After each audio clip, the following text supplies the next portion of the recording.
ಚುನಾವಣೆ ಸಮೀಪಿಸ್ತಾ ಇದ್ದಂತೆ ಕಳಪೆ ಕಾಮಗಾರಿಗಳ ಅಬ್ಬರ ಜೋರಾಗುತ್ತೆ. ಕಾಮಗಾರಿ ಮಾಡಿ 1 ವಾರ ಕಳೆದಿಲ್ಲ, ಆಗ್ಲೇ ಡಾಂಬಾರು ರಸ್ತೆ ಕಿತ್ತು ಕೈಗೆ ಬರ್ತಾ ಇದೆ.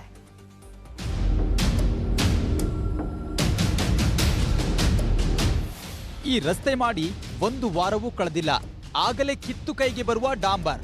ಗದಗ ಜಿಲ್ಲೆ ರೋಣ ತಾಲೂಕಿನ ಯಾಸಹಡಗಲಿ ಗ್ರಾಮದ ರಸ್ತೆಯ ಅಸಲಿಯತ್ತು ಇದು. ಕೌಜಾಗೇರಿ ಕ್ರಾಸ್ವರೆಗೆ ಸುಮಾರು 5 ಕಿಲೋಮೀಟರ್ ಡಾಂಬರ್ ರಸ್ತೆ ಕಾಮಗಾರಿ ಮಾಡಲಾಗಿದೆ. ಅಂದಾಜು 3,92 ಲಕ್ಷ ರೂಪಾಯಿ ವೆಚ್ಚದಲ್ಲಿ ಈ ರಸ್ತೆ ಕಾಮಗಾರಿ ಮಾಡಲಾಗಿದೆ. ಇಂತಹ ಕಳಪೆ ಡಾಂಬರ್ ರಸ್ತೆಗಳನ್ನು ಇವತ್ತಿನ PWD ಸಚಿವರ ಸ್ವಕ್ಷೇತ್ರದಲ್ಲಿ ಏನು CC ಪಾಟೀಲರ ಸ್ವಕ್ಷೇತ್ರದಲ್ಲಿ ಇಂಥ ಕಳಪೆ ಕಾಮಗಾರಿಗಳನ್ನು ಮಾಡ್ತಾ ಇದ್ದಾರೆ. ಇಂಥವರ ಮೇಲೆ ಹಾಗೂ ಕಾಂಟ್ರಾಕ್ಟರ್ಗಳ ಮೇಲೆ ಸೂಕ್ತವಾದಂತಹ ಕ್ರಮಗಳನ್ನು ಕೈಗೊಳ್ಳಬೇಕು. ಸಚಿವ CC ಪಾಟೀಲರ ಕ್ಷೇತ್ರದಲ್ಲಿ PWD ಇಲಾಖೆ ಅಧಿಕಾರಿಗಳು ಹಾಗೂ ಗುತ್ತಿಗೆದಾರರು ಕಳಪೆ ಕಾಮಗಾರಿ ಮಾಡಿ ಕೈ ತೊಳೆದುಕೊಂಡಿದ್ದಾರೆ.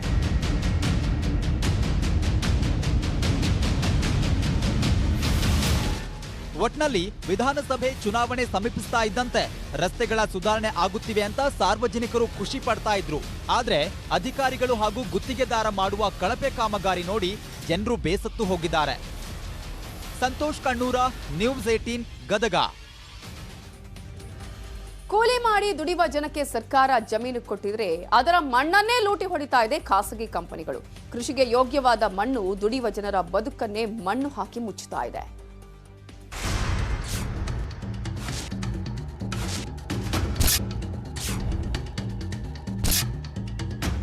ಹಲವು ವರ್ಷಗಳಿಂದ ರೈತರು ಗೋಮಾಳ ಜಮೀನಿನಲ್ಲಿ ಉಳುಮೆ ಮಾಡ್ತಿದ್ದಾರೆ. ಆ ಭೂಮಿಯನ್ನ ಸಕ್ರಮಗೊಳಿಸಲು ಸರ್ಕಾರ ಬಗರ್ ಹುಕುಂ ಸಾಗುವಳಿ ಯೋಜನೆ ಜಾರಿಗೆ ತಂದಿದೆ. ಆದ್ರೆ ರೈತರ ಉದ್ಧಾರಕ್ಕಾಗಿ ಕೊಟ್ಟ ಆ ಜಮೀನಿನ ಮಣ್ಣು ಈಗ ಖಾಸಗಿ ಕಂಪನಿಗಳ ಪಾಲಾಗುತ್ತಿದೆ. ಚಿತ್ರದುರ್ಗ ಜಿಲ್ಲೆ ಹಿರಿಯೂರು ತಾಲೂಕಿನ ಗಂಜಲಗುಂಟೆ, ಗಾಂಧಿನಗರ, ಯಲ್ಲದಕೆರೆ ಗ್ರಾಮದ ಸಾಗುವಳಿ ಜಮೀನುಗಳೇ ಇದಕ್ಕೆ ಸಾಕ್ಷಿ. ಇವತ್ತು ಏನು ಸರ್ಕಾರ ವ್ಯವಸಾಯಕ್ಕೋಸ್ಕರ ಕೊಟ್ಟಿರೋಂಥ ಭೂಮಿ ಇವತ್ತು PNC ಕಂಪ್ನಿ ಪಾಲಾಗ್ತಿದೆ. ಇವತ್ತು ಏನು ರೈತರಿಗೆ ಆಮಿಷ ಒಡ್ಡಿ ಫಲವತ್ತಾದಂಥ ಮಣ್ಣನ್ನ ಇವತ್ತು PNC ಕಂಪ್ನಿನವರು ನೇರವಾಗಿಯೇ ಇಟಾಚಿಯಿಂದ ಇವತ್ತು ಆ ಮಣ್ಣನ್ನ ರಸ್ತೆಗೆ ಉಪಯೋಗ ಮಾಡ್ಕೊಂತಿದ್ರು. ರಾಷ್ಟ್ರೀಯ ಹೆದ್ದಾರಿ ಕಾಮಗಾರಿ ಮಾಡುತ್ತಿರುವ PNC ಎಂಬ ಖಾಸಗಿ ಕಂಪನಿ ಇದನ್ನ ಮಾಡುತ್ತಿದೆ. 1 ಎಕರೆಗೆ 1 ಲಕ್ಷ ಹಣ ಹಾಗೂ ಭೂಮಿ ಸಮತಟ್ಟ ಮಾಡುವುದಾಗಿ ಹೇಳಿ ರೈತರನ್ನ ಯಾಮಾರಿಸುತ್ತಿದ್ದಾರೆ. ಕೃಷಿಗೆ ಭೂಮಿ ಬಳಕೆಯಾಗದಂತೆ ಆಳೆತ್ತರಕ್ಕೆ ಭೂಮಿ ಬಗೆದಿದ್ದಾರೆ.